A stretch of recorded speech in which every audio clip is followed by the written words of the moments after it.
Hello everyone, good morning. Welcome to Pattern a Day.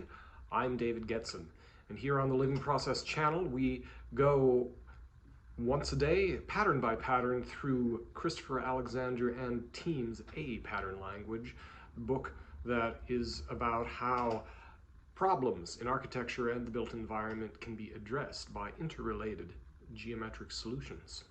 So, access to water, we're up to pattern number 25. So there's this kind of conflict between, it's kind of a dumb Eagles song about it with interesting lyrics, but I won't get into that at the moment. But the idea that if there's something popular, the popularity ruins it. Can, right? So how do you address that problem? That's what this is today. And specifically about water, access to water. I alluded to at the end of yesterday's video about how access to water, it's not what you think. So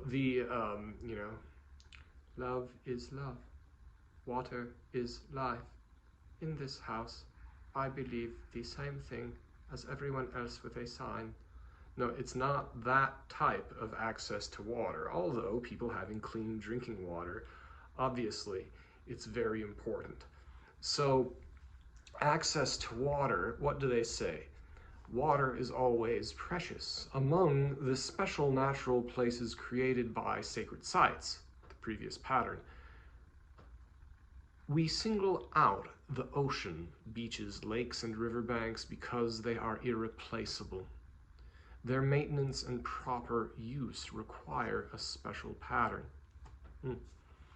So people have, this is the statement of the problem, people have a fundamental yearning for great bodies of water, but the very movement of the people toward the water can also destroy the water. I'll quote the Eagles song, cringe while I do it. Call someplace paradise, kiss it goodbye. The song is called The Great Divide. You can look it up. I'm not going to sing it. Ooh, doogle doogle doo, Eaglesing. Okay. But it's worth a listen to at least get the lyrics. So what's the solution? Therefore, when natural bodies of water occur near human settlements, treat them with great respect. Always preserve a belt of common land immediately beside the water, and allow dense settlements to come right down to the water only at infrequent intervals along the water's edge. How many people have seen pictures of, or if you've been lucky, if you've visited these places like these seaside resorts where you have all these boxes all crowded along the shore side? And this is exactly the type of irony that they're talking about, that by increasing the capacity of access in that way, you end up making it worse, making it far less pleasant for everyone, especially in places like, oh, say, Sorrento. Although Sorrento is not so ruined by this, but it still has some of that junk feel. It has those boxy things. Those still exist to some degree, even there. But in a place where there's a beautiful water side and then beautiful mountains next to it, you don't want to block the view of the mountains. And what's a thing that's popular for people to put on their desktop? There's something deep in human evolution that says this is wonderful and beautiful and good.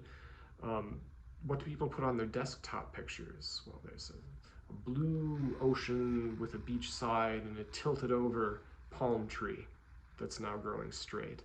Very popular desktop. It's a great picture. And then you see mountains in the distance.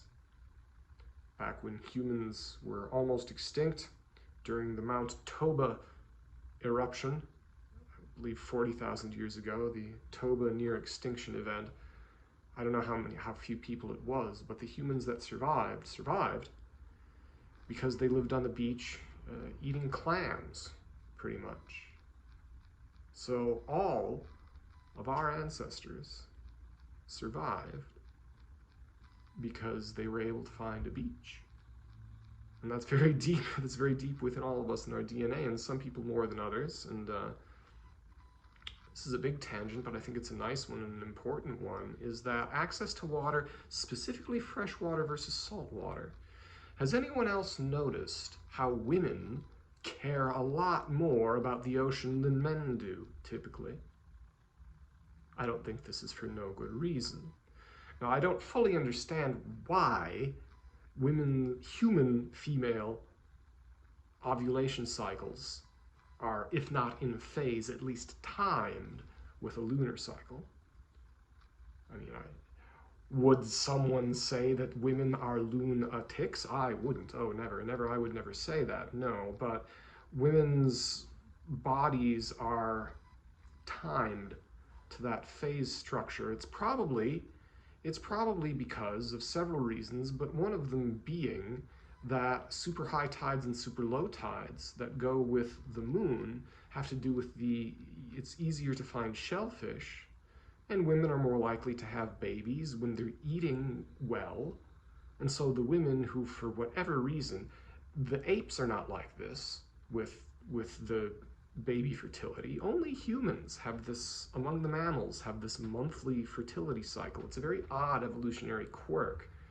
But part of what's going on in all of that is the availability of food. There's the whole aquatic ape hypothesis. That's another fun tangent.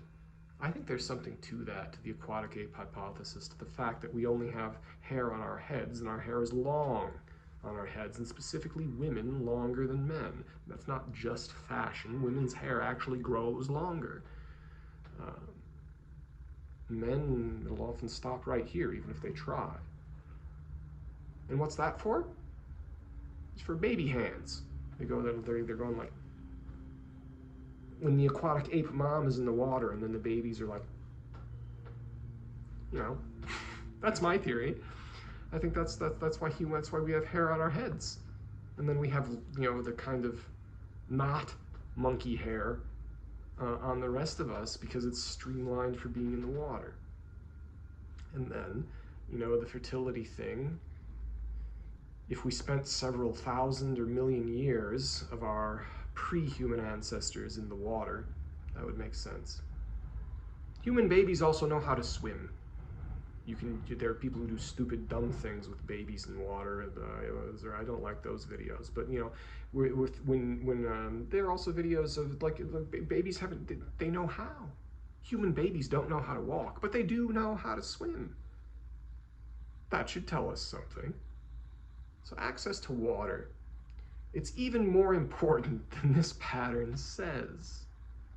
I remember when I was a kid how important, how fun going swimming was, and I think we all as humans are diminished if we live in a place where we don't have access to just going swimming on a regular basis. I think that's really important for us as humans, and it's nice.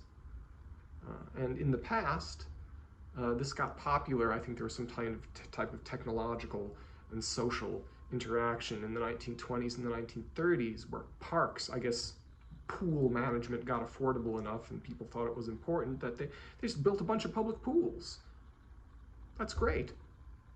Why don't we have that so much anymore? I don't know. That seemed to be a pretty nice thing, especially in places where it's hot, like around here. But, yep, humans and access to water, very important. What's coming up next? Life cycle. Life cycle. You see, that's it. So they go from water to the biological understanding of it. It's not an accident. So stay tuned tomorrow for pattern 26, life cycle, next time on Living Process. Thank you for listening.